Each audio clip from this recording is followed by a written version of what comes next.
Rajkot crime બ્રાન્ચને મોટી સફળતા મળી છે. થોરાળા પોલીસ સ્ટેશન વિસ્તારની કુખ્યાત સામજી મકા ગેંગના વધુ 2 આરોપીઓની ધરપકડ કરવામાં આવી છે.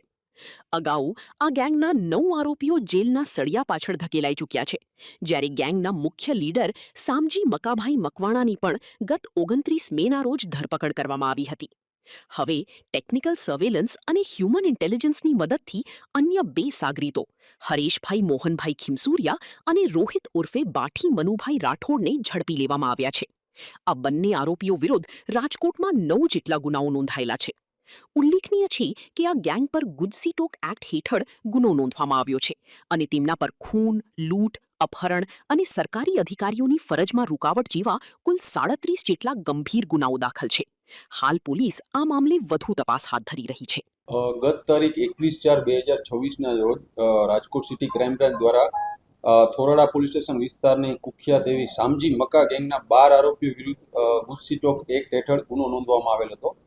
અગાઉ આ ગુનામાં કુલ 9 આરોપીઓની ધરપકડ કરવામાં આવેલ હતી અને નામદાર કોર્ટ દ્વારા તેમને ગુજરાતના અલગ અલગ જેલમાં પણ મોકલવામાં આવેલ હતા. આ ગેંગના 3 આરોપીઓ ત્યારથી ફરાર હતા, જેમાં ગેંગના મુખ્ય સૂત્રધાર અને લીડરે સામજી મકાભાઈ મકવાણાની રાજકોટ શહેર ક્રાઇમ બ્રાન્ચ દ્વારા તારીખ 29/5/2026ના રોજ ધરપકડ પણ કરવામાં આવેલ હતી અને બીજા અન્ય 2 આરોપીઓ આમાં નાસ્તા ફરતા હતા.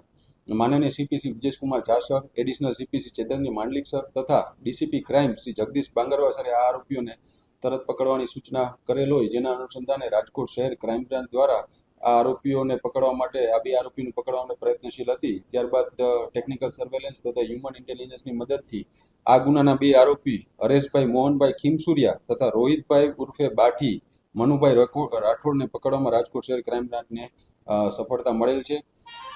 આ 2 આરોપીઓ વિરુદ્ધ રાજકોટના અલગ અલગ પોલીસ સ્ટેશનમાં કુલ 9 ગુનાઓ દાખલ છે.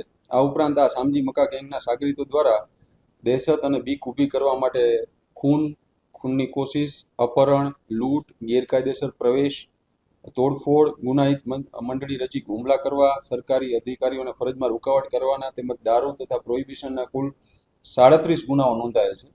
હાલ આ બંને આરોપીઓને ધરપકડ કરી વધુ તપાસ માટે તપાસ કરનાર અધિકારીને સોંપવામાં આવે.